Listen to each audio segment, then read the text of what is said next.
네, 오늘은 말씀은 곧 현실이다. 말씀은 곧 현실이다 라는 제목으로 하나님 말씀 증거하도록 하겠습니다.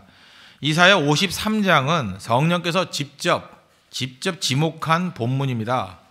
사도행전 8장 어제 우리 살폈죠. 사마리아에서 큰 부흥을 맛보던 빌립을 성령께서 친히 부르셔서 광야로 보내셨습니다. 왜 그렇습니까?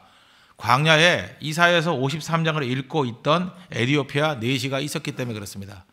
이사야에서 53장을 읽고 있는 에디오피아 내시를 만나게 하려고 성령께서 친히 그저 모든 일들을 이렇게 이끄셨다는 것입니다.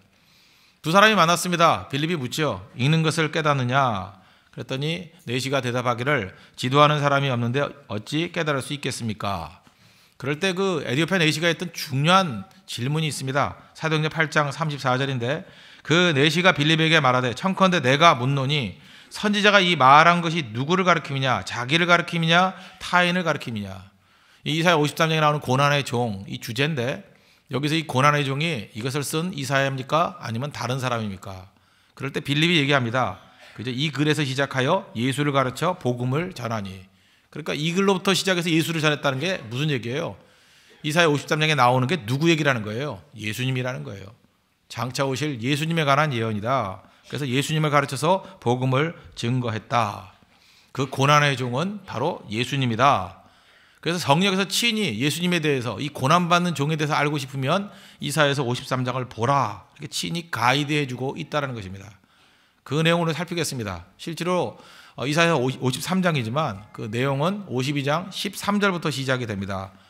13, 14, 15절이 서론입니다. 전체 서론인데 오늘은 13절 한 절만 먼저 살피겠습니다. 먼저 보라라고 시작합니다. 보라 내 종이 형통하리니. 보라 무슨 얘기입니까? 시선을 집중하라 그런 뜻입니다. 이사야 선지자가 자주 쓰는 애용어가 있습니다. 사람마다 이렇게 쓰는 용법이 있지 않습니까? 그런데 이사야 선지자가 자주 쓰는 애용어는 뭐냐? 보라입니다. 이사야서 전체 66장 가운데 무려 70번이 나옵니다. 그래서 이사야서를 쭉 읽을 때 이게 보라라고 나오는 곳에 동그라미를 한번 쳐보세요. 다 중요한 메시지입니다. 뭔가 주목하라. 이게 중요한 말씀이다. 그럴 때 이사야 선지자는 항상 보라 그려놓고 말씀을 전개하더라는 것입니다. 예수님도 이런 그 버릇이 있으셨죠. 용법이 있죠. 예수님께서는 중요한 말씀하실 때 진실로 진실로 내가 이르노니. 헬라어로는 아멘 아멘 에고 에이미. 그러니까 진실로 진실로가 뭐예요? 아멘 아멘. 진짜 그렇다 진짜 그렇다 이루어진다 이루어진다.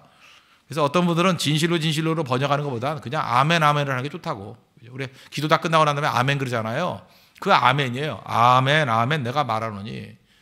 그래서 어떤 분은 그래 예수님이 제일 좋아하는 단어가 아멘이라고. 그래서 맨날 뭐 설교만 하면 아멘 하는 분들이 아멘. 예수님 따라한다고. 근데 예수님은 앞에서 아멘 했잖아요. 그죠? 뒤에서 아멘 한 게 아니고. 근데 진실로 진실로가 이게 아멘이라고요. 예수님이 중요한 말씀하실 때 아멘 아멘 그 집중하는 거예요. 그리고 내가 말한다. 그래 중요한 메시지를 증거했다라는 것입니다. 똑같은 용법으로 이사야는 보라를 써달라요. 보라, 보라, 시, 보라. 그래놓고 중요한 메시지를 증거했다는 것입니다. 뭐 너무 많은데 70가지를 다 찾을 수는 없으니까 한 가지 예를 든다 그러면 우리 뭐 얼마 전에 살폈던 얘기를 보겠습니다.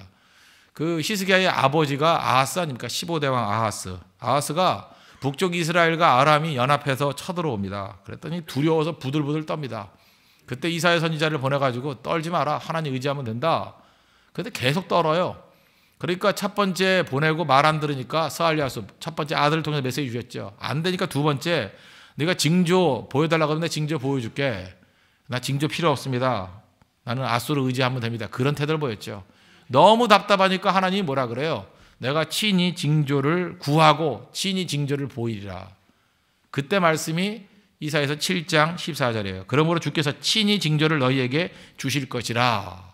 그리고 임마누엘의 메시지 주시죠. 시작이 어떻게 돼요? 보라 처녀가 잉태하여 아들을 낳을 것이요 그의 이름을 임마누엘이라 하리라. 무슨 얘기예요? 중요한 메시지 나올 때마다 항상 보라예요. 보라 처녀가 잉태하여 아들을 낳을 것이다. 그 이름이 임마누엘이다. 하나님이 우리와 함께 하신다. 하나님 우리와 함께 하시기만 하면 어느 조건 속에서도 언제나 승리할 수 있다. 이렇게 중요한 메시지를 줄 때 보라 그랬다는 것입니다. 여기서 알 수 있는 게 무엇입니까? 성령이 함께 하시면요. 하나님이 함께 하시면 우리에게 핵심을 보게 만든다는 것입니다.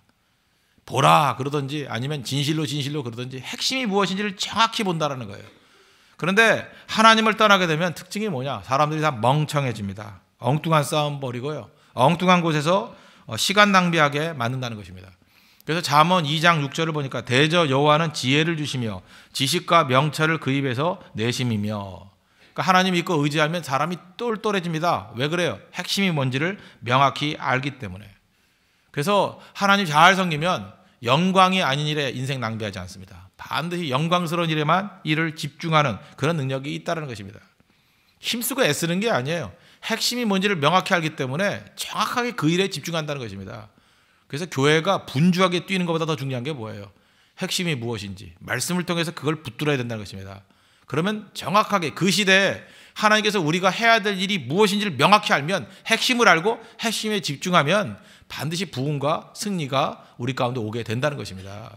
그걸 붙들어야 되는 거예요. 여러분 개인도 마찬가지입니다. 우리가 하나님 앞에서 예배드리면서 언제나 하나님 핵심을 보여주십시오. 그리고 핵심에 집중해서 그 핵심을 통해서 승리를 이끌 수 있는 하나님 백성 되기를 바랍니다. 1절에서 말씀드렸죠. 캐나다 같은 데 가면은 벌목을 하는데 나무를 강에다가 띄운다 그러죠.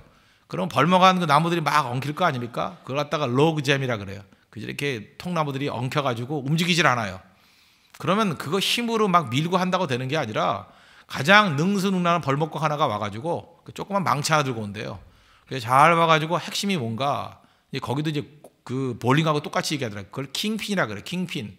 그 하나의 통나무 가가지고 그거 망치로 몇 번 두드린대요. 툭툭 치면은 그거 하나가 풀리면 전체가 다 풀려버린대요. 핵심이죠, 핵심.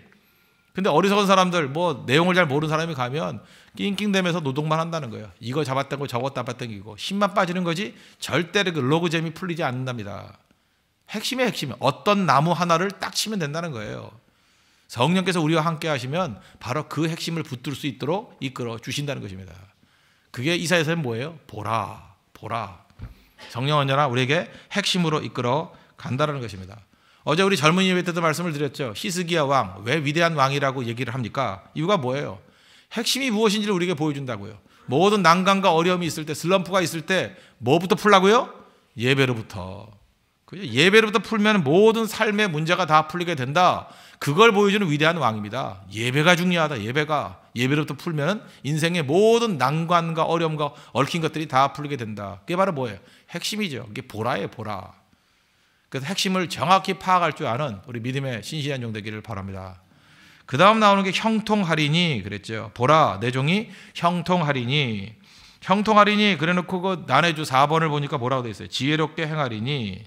이 단어 정도는 좀 알아뒀으면 좋겠고, 혹시라도 여러분들이 무슨 상호를 짓는다거나 뭐 이럴 때 이거 이름 참 좋은 이름 같대요. 이 샤칼이라는데, 샤칼, 뭐 사칼보다 좀 세게 발음해야 돼. 사칼이라는 단어인데, 사칼. 이게 두 가지 중의적인 뜻이 있습니다. 하나는 뭐냐 하면 지혜, 분별력, 지혜의 말씀, 그런 뜻이 있어요. 지혜롭게 행하다, 지혜롭게 행하다 이런 뜻이 있고요. 지혜의 말씀. 또 하나는 형통해진다, 뭐 이런 말씀이 있다라는 거예요. 그래서 두 가지 용법이 다 있기 때문에 이게 번역서마다 그죠? 어떤 때는 형통하리니 이렇게 번역한 데가 있고요. 또 지혜롭게 행하리니 이렇게 번역한 데가 있어요. 이 두 가지이기 때문에. 그래서 영어 성경, 우리 한글 개역 성경을 보면요, 개역 한글판, 옛날 성경, 또 개역 개정판 전부 다 형통하리니 이렇게 번역이 돼 있어요. 근데 그 영어 성경 가운데 킹 제임스 버전이라고 있죠. 옛날 성경 보면은 My servant will prosper. 여기도 형통하리 이렇게 돼 있어요. 근데 최근에 번역된 거의 모든 영어 성경 번역을 보면요, 뭐 NIV도 마찬가지입니다. 거기를 보면은 My servant will act wisely. 지혜롭게 행했다. 이렇게 지혜롭게 행했다는 것으로 번역을 합니다. 두 가지 뜻이 다 있기 때문에 그래요. 그런데 이것이 제가 볼 땐 메시지예요. 왜냐? 이 사칼이라는 단어는요, 두 가지 의미가 다 있다라는 거예요. 잘 보세요. 지혜로운 말씀, 지혜로운 말씀이란 뜻이 있고 또 하나가 형통하다. 이게 무슨 얘기예요? 지혜로운 말씀은 곧 형통이라는 거예요. 그 얘기가 그 얘기죠. 지혜로운 말씀 붙들면 이건 100% 형통해진다는 거예요. 열매를 거둔다라는 것입니다. 최종 승리가 있다라는 거예요. 이 지혜로운 말씀이 뭐예요? 우리식으로 얘기하면 하나님 말씀이죠. 하나님 말씀은 곧 성취라는 거예요. 이루어진다. 말씀은 곧 현실이다. 그걸 우리에게 보여주고 있다는 것입니다. 그래서 오히려 이게 두 가지 중의적인 의미가 있다는 것이 오히려 우리에게 더 강력한 메시지예요. 똑같다는 거예요. 똑같다는 거. 하나님 말씀이나 이루어진 것이나 같은 얘기라는 거예요. 그러니까 무슨 얘기예요? 말씀이 증거되면 이루어진다는 거예요. 지혜의 말씀은 곧 형통이라는 거예요. 그래서 우리 이 땅을 살아갈 때 어떻게 살아야 됩니까? 하나님 말씀 붙드는 인생이 돼야 된다는 거예요. 조금 전에 우리 찬양했죠. 예수님이 말씀하시니 말씀하면 물이 변해서 포도주 됐네. 돼요 안 돼요? 그대로 되니라. 창세기 1장에 보면 계속 반복해서 나오는 게 뭐예요? 하나님이 뭐 어떻게 말씀하시니 그대로 되니라, 그대로 되니라, 그대로 되니라. 제 기억에 창세기 1장에만 그대로 되니라가 6번 나와요. 그대로 되니라, 그대로 되니라. 말씀은 다 그대로 되는 그런 일들이 벌어지게 된다는 것입니다. 예수님께서 바디메어 눈 떠라 그랬더니 그대로 됐어요 안 됐어요? 그대로 되니라. 죽은 나사로야 나오라 그랬더니 그대로 됐어요 안 됐어요? 그대로 됐잖아요. 파도에 잔잔해라. 그대로 됐어요 안 됐어요? 그대로 됐죠. 말씀이 곧 현실이더라. 그래서 세상 사람들은 환경을 따지지만 하나님의 백성들은 주님이 무슨 말씀을 하셨나 그 말씀 붙든다고요. 말씀과 자기 인생을 묶어버려요. 그럼 반드시 승리합니다. 그래서 여러분들 말씀을 만만하게 보면 안 된다는 거예요. 말씀이 들리고 말씀이 있는 곳에 내 몸이 가 있어야 돼요. 그럼 그 사람은 100% 승리예요. 100%. 근데 말씀을 만만하게 여기는 거예요. 말씀 이게 뭐 주워 가지고 듣기만 하면 다 되는 건지 알고. 그게 아니거든요. 말씀과 내 인생이 묶여야 돼요. 말씀과 내 인생이 같은 방향으로 가야 된다고. 말씀 있는 곳에 내 몸이 있어야 되고요. 말씀 있는 곳에 내 사역이 있어야 되고, 말씀 있는 곳에 내 헌신이 있어야 되고, 말씀이 내 인생을 똘똘똘 묶고 가면은 100% 승리예요. 말씀과 우리 가정이 묶여야 돼. 그대로 묶여가면 100% 승리예요. 말씀과 교회가 같은 방향으로 가면 100% 승리한다니까요. 근데 말씀이 무슨 부수적인 건지 알아요. 어디 구석에서 쳐듣고 이렇게 듣기만 하면 다 되는지 알고, 그죠? 이렇게 뭐 메모하고 있으면 다 되는지 알고, 품고 있으면 다 되는지 알고. 그 말씀의 능력이 뭔지를 몰라서 그래요. 말씀이 곧 현실이라니까. 샤칼, 그죠? 지혜의 말씀은 곧 형통이에요. 형통. 그러니까 말씀 저버리고 무슨 형통이 있어요? 무슨 성취가 있냐고요? 아무것도 없는 거죠. 그래서 이거 미리 선언한 거예요. 미리, 그죠? 말씀이 그런 능력이 임하게 된다. 귀중한 하나님의 메시지라고 생각을 합니다. 그래서 결국은 이게 본론 마지막에 또 나와요. 우리 53장 10절 보십시오. 그 맨 뒤에 10절에 보니까 또 그의 손으로 여호와께서 기뻐하시는 뜻을 뭐 한다고요? 성취하리로다. 그 52장 13절에 나오다가 이제 본론 끝에 나온다 이거예요. 여호와께서 기뻐하신 뜻이 곧 뭐예요? 성취라고. 하나님의 뜻은 곧 성취예요. 하나님의 뜻이 뭐예요? 말씀 아니에요. 말씀은 곧 성취다. 똑같은 샤칼 개념이에요. 샤칼 개념. 말씀은 곧 현실이다. 말씀은 곧 성취되는 거다. 말씀과 묶이면 우리 인생은 현실이 될 것이다. 중요한 메시지라는 것입니다. 지금 여러분 핵심 잡았죠? 어떻게 살아야 돼요? 하나님 말씀이 무엇인지 예의주시하면서 살펴야 돼요. 그리고 내 인생을 묶어야 됩니다. 교회도 마찬가지입니다. 말씀과 반하는 것으로 백날 노력해봐야 되는 일이 하나도 없어요. 말씀이 뭐라고 하시는지에 따라서 교회 방향이 움직여야 되고, 말씀과 함께 운명을 걸어야 되고, 말씀과 함께 같은 방향으로 두면 반드시 승리합니다. 반드시. 여기 지금 지도자들이 있습니까? 영적 지도자들. 꼭 해야 될 일이 뭐예요? 말씀과 같은 방향으로 가도록 이끌어가는 것. 그게 하나님의 지도자들이 해야 될 중요한 지침이라는 거예요. 말씀과 묶이면 다 살아납니다. 말씀과 함께 묶여서 모든 것들을 되살리는 우리 믿음의 신실한 종 되기를 바랍니다. 세 번째 살필 건 뭐냐 하면 내종이라고 했죠. 내종이 고난의 종인데, 이게 53장에 그 고난의 종이 나오기 위해서 내종, 하나님의 종이라는 My Servant라는 게 나오기 전에 그 내종이 무엇인지 사전에 세 군데에서 나와요. 이 세 군데를 다 살펴야 되는데 이걸 살펴보자 한번. 먼저 첫 번째 어디 나오냐면 이사야 42장 1절부터 4절까지 한번 나오고, 두 번째는 이사야 49장 1절부터 7절까지 한번 나오고, 세 번째 이사야 50장 4절부터 8절까지, 뭐 크게 보면 9절까지 거기에 또 나와요. 세 군데인데, 먼저 이사야 42장 한번 앞부분을 찾아보세요. 1절부터 4절. 이건 한번 읽어봅시다. 이건 뭐 유명한 구절이니까. 나의 종, 그럴 때 나의 종이 누군지 세 군데 나온다니까요. 세 군데 나오고 네 번째 구체적으로 나오는 게 이사야 53장이에요. 그러니까 42장 1절부터 4절까지 제가 이렇게 다 같이 한번 읽읍시다. 시작. 내가 붙들은 나의 종 내 마음에 기뻐하는 자 곧 내가 택한 사람을 보라. 내가 나의 영을 그에게 주었은즉 그가 이방의 정의를 베풀리라.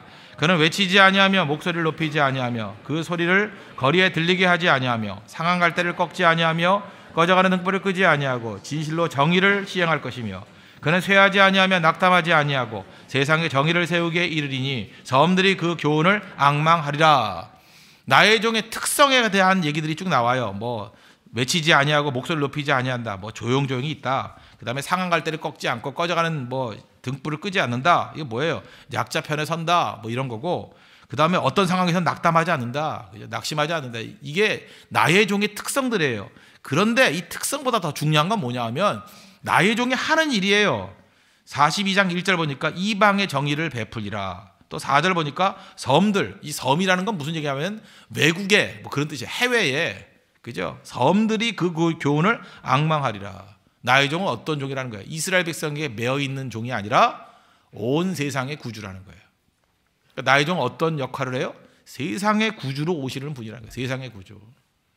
그 다음 두 번째, 이거 똑같은 메시지이기 때문에 49장 1절부터 7절인데 6절, 이거 누가가 제일 많이 인용했던 게 여기에요. 이사야 49장 1절부터 7절까지 해서 예수님이 누구냐 할 때 중요한 개념이죠. 6절만 읽어드릴게요. 6절, 49장 6절만 다 같이 읽읍시다. 시작. 그가 이르시되 내가 나의 종이 되어 야곱의 지파들을 일으키며 이스라엘 중에 보존된 자를 돌아오게 할 것은 매우 쉬운 일이라. 내가 또 너를 이방의 빛으로 삼아 나의 구원을 베풀어서 땅끝까지 이르게 하리라. 예수님이 누구라고요? 이방의 빛, 이방의 빛. 이게 누가가 증거하는 굉장히 중요한 메시지예요. 예수님이 누구라고요? 온 이방의 빛이다. 그래서 뭐 세상의 구주다. 그래서 나의 종의 특성은 뭐냐 하면 이스라엘에 이렇게 바운더리가 묶여 있는 분이 아니라 온 세상의 구주라는 거예요. 온 세상의 구주. 이게 42장 또 49장에 나오는 나의 종의 특성입니다. 그래서 세 번째로 나오는 이사야 50장 4절부터 9절까지 말씀. 여기서는 특이하게도 이 나의 종은 고난받는 종이라는 거예요. 고난받는 종. 우리 50장 4절부터 9절까지 한번 다 같이 읽읍시다. 시작. 주 여호와께서 학자들의 혀를 내게 주사 나로 곤고한 자를 말로 어떻게 도와줄 줄을 알게 하시고 아침마다 깨우치시되 나의 귀를 깨우치사 학자들같이 알아듣게 하시도다.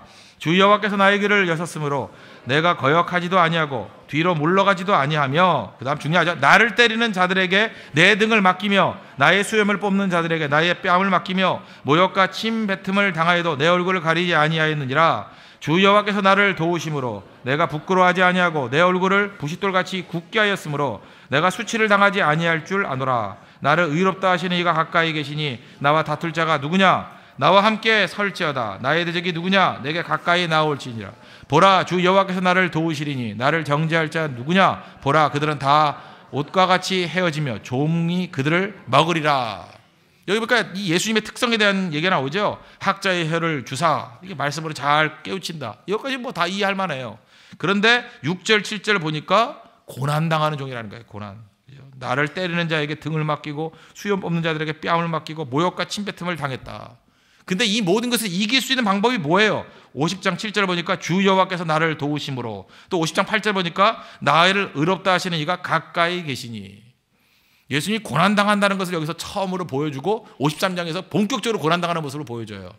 그런데 고난당하는데 그분이 아까도 얘기했잖아요. 그죠? 그 지극히 존귀하게 높아지는데 고난당할 정도 낮아졌다가 다시 존귀해진다는 거예요. 근데 그 존귀해지는 방법, 그 핵심이 뭐냐? 하나님께 가까이 가는 거라는 거예요. 하나님께 가까이 가는 거. 이건 창세기부터 나오죠. 죄의 본능이 뭔지 아십니까? 우리가 죄를 짓잖아요. 그 죄인들의 본능은 하나님을 피하는 겁니다.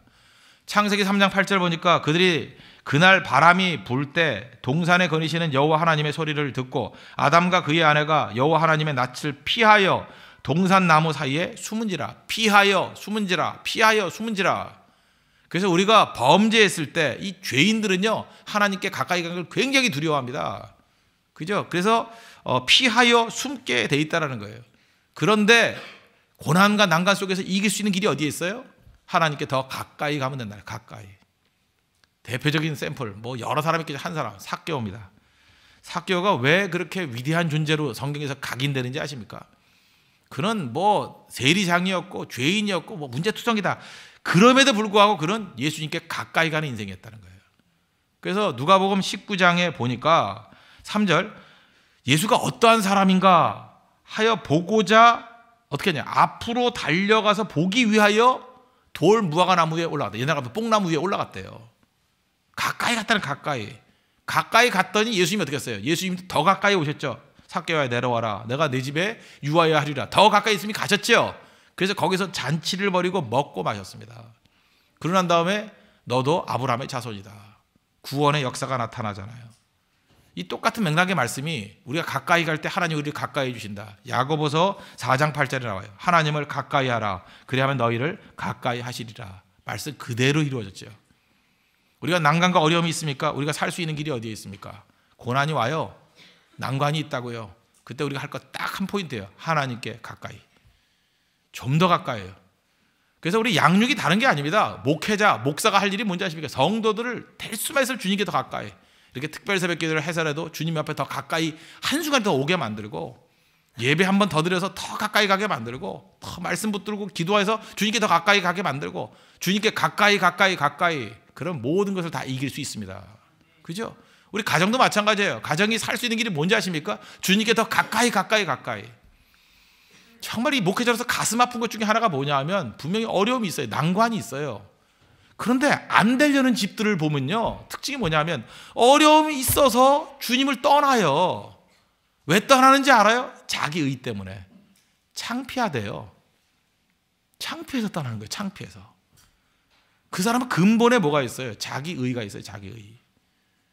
그럼 이제까지 예수 믿었던 게 뭐예요? 자기 자랑하려고 믿은 거예요. 내가 당당할 때는 나와가지고 내 당당함을 보이는 거예요. 내가 연약하고 부족해지면 그것을 보여주는 게 싫은 거예요. 창피해서 떠난대요. 지혜로운 사람은 뭔지 아십니까? 어려울 때, 힘들 때 주님께 가까이 가는 거예요. 그럼 살아요. 결국은 우리가 어떤 상황이 되든 간에 주님께 가까이 가면 살게 돼 있다고요. 멀면 다 넘어지게 돼 있다는 것입니다. 그러므로 여러분들 그런 은혜를 달라고 구하십시오. 무조건 주께 가까이. 주께로 가오니 나의 영원하신 기업. 찬양이 나오잖아요. 주께로 가까이 가오니. 그럼 살 수 있다라는 거예요. 그게 우리 사는 길이라는 것입니다. 이 고난받는 어린 양, 고난의 종이 우리에게 보여준 중요한 메시지입니다. 고난과 난관 속에서 예수님조차도 어떻게 했다고요? 주께로 가까이 갔더니 존귀하게 되더라. 우리가 중요한 이 메시지 붙들고 주께로 더 가까이 가는 우리 믿음의 신실한 종 되기를 바랍니다. 그래서 오늘 여기 메시지 3가지 보라. 여기서 찾을 수 있는 적용이 뭐예요? 핵심 붙들고 핵심에 집중하자. 그죠? 하나님께서 그런 지혜를 주신다는 거예요. 두 번째 샤칼이라는 말씀을 통해서 알 수 있는 게 뭐예요? 2가지 중의적인 의미가 있다고요. 지혜의 말씀이라는 뜻과 형통하리라. 무슨 얘기예요? 말씀은 곧 현실이라는 거예요. 중의적인 의미가 너무 똑같은 얘기이기 때문에 그 얘기라는 거예요. 말씀이나 현실이나 똑같다는 거예요. 지혜의 말씀 붙드는 거나 형통한 거나 똑같다는 얘기예요. 말씀은 곧 현실이기 때문에. 말씀 붙들고 말씀과 인생을 묶으면 반드시 승리한다. 그래서 말씀 붙드는 믿음의 종 되기를 바랍니다. 그리고 3번째는 이 고난받는 종, 고난의 종 3군데 나온다고 그랬죠? 42장, 49장, 50장. 42장과 49장에 나오는 고난의 종은 이방의 빛이다. 세상의 구주가 되시는 분이다. 그런데 50장에서 처음으로 우리가 보여주고 있는 게 있죠? 그 분이 고난받는 분이라는 거예요. 고난받는 분. 근데 고난 가운데 존귀하게 되는 방법이 있다고요? 주께로 가까이 가는 거. 우리도 예외 아니라는 것입니다. 고난 중에 주께 가까이 가면 다시금 존귀케 되는 능력의 역사가 나타나게 된다는 것입니다. 주께로 가까이 해서 승리하는 믿음의 종 되기를 축원합니다. 기도하겠습니다. 이 시간에 말씀 놓고 하나님 앞에 다 같이 간구하도록 하겠습니다. 주님 지혜를 주셔서 핵심 알고 핵심에 집중하게 해주시고 말씀이 곧 현실입니다. 물이 변하여 포도주 되고 죽은 나사로가 살아나고 바디메오가 눈을 뜨고 거친 파도가 잔잔해지는 일이 나타나게 해달라고 간구하시고 주께 더 가까이 가는 인생 되게 해달라고 이 시간 다 같이 하나님 앞에 간구하도록 하겠습니다.